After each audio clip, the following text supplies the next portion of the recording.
Transnational Cinema. What is it? Well, after taking one semester of a transnational cinema class, I think I'm qualified to say I don't know. Okay, listen.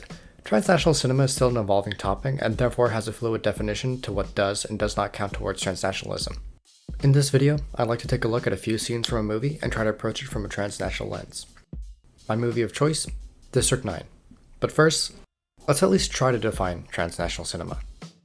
Generally, this covers films above the national level but below the global level. So, movies that reach an audience beyond the borders of the nation that it was filmed in, but one that does not appeal to global audiences, like Hollywood movies tend to do. One of my favorite examples of a transnational film is The Host, a South Korean blockbuster directed by none other than Bong Joon-ho. It was a Korean film made for Korean audiences, but there are aspects of the film that appeal to audiences beyond the country's borders.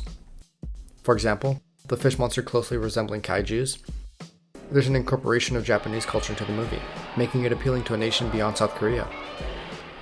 So that's a simple example of transnational cinema. Another way to look at transnationalism, and one of the main filters that I'm choosing to use, is its relation to neorealism, an Italian film movement that focuses on the stories of the poor and the everyman. The means of production were very limited, and most of the cinematography contributes to telling grounded and realistic stories. This realistic approach to telling stories is definitely an important factor that goes into making a transnational film. But now, let's take a look at District 9 and try to see how it may fit one of these definitions.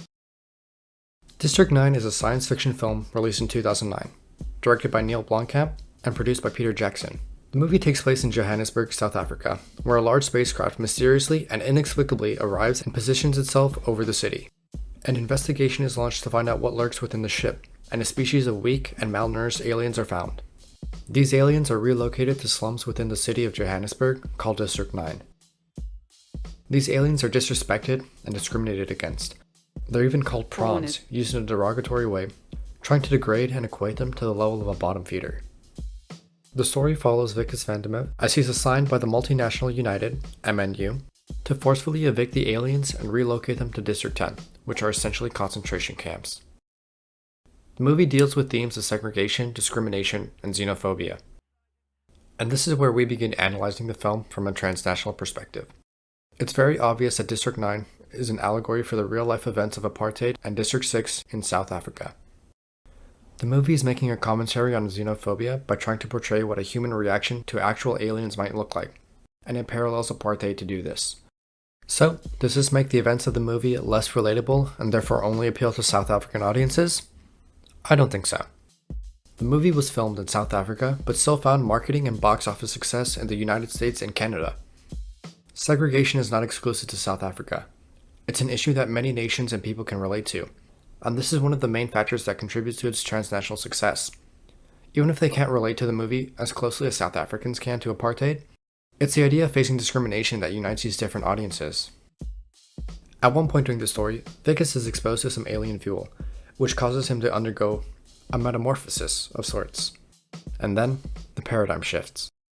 Now, Vikas, with a bit of body horror later, is being put in the skin of the aliens, literally. The protagonist that we have been following so far, who has been contributing to the forceful eviction of the aliens, and the overall discrimination of them too, is now on the other end of the stick. And we, as audience members, follow that shift. We see the pain and hate from the eyes of our protagonist now, bringing us closer to understanding the themes present in the movie. Regardless of whether or not you like this movie, or if you find its allegory to be effective or not, there is one other aspect of this movie that I find equally important in its appeal to multiple nations. That element being its construction of a science fiction narrative. The production of the film and how it's shot is really important in making an appealing transnational film.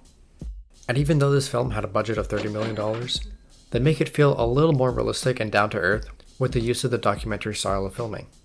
And one of my favorite scenes of the film, besides the body horror, is in the finale, when Vikas gets saved by the aliens.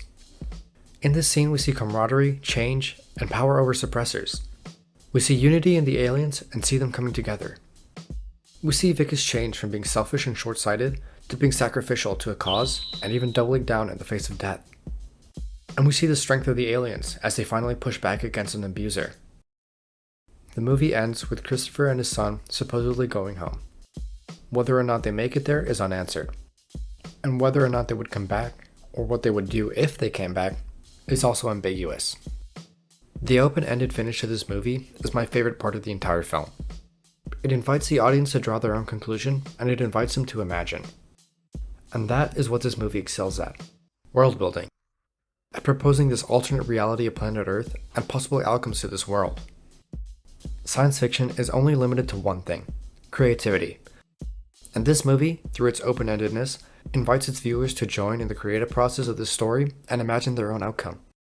I think that is the way that it unites people, regardless of background.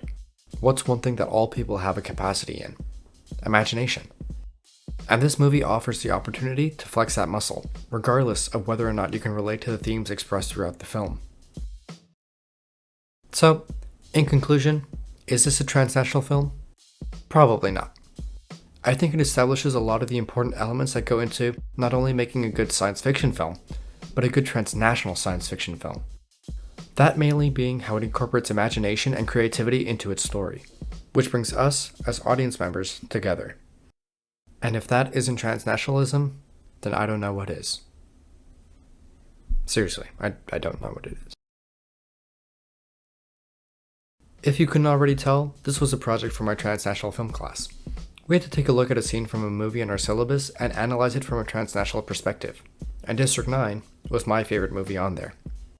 I kind of offered my own definition of transnationalism and tried to relate the science fiction genre as something that a lot of people can enjoy into my definition. Let me know if you agree or disagree with my point. You probably disagree, but thank you so much for watching, and I hope you have a great rest of your day.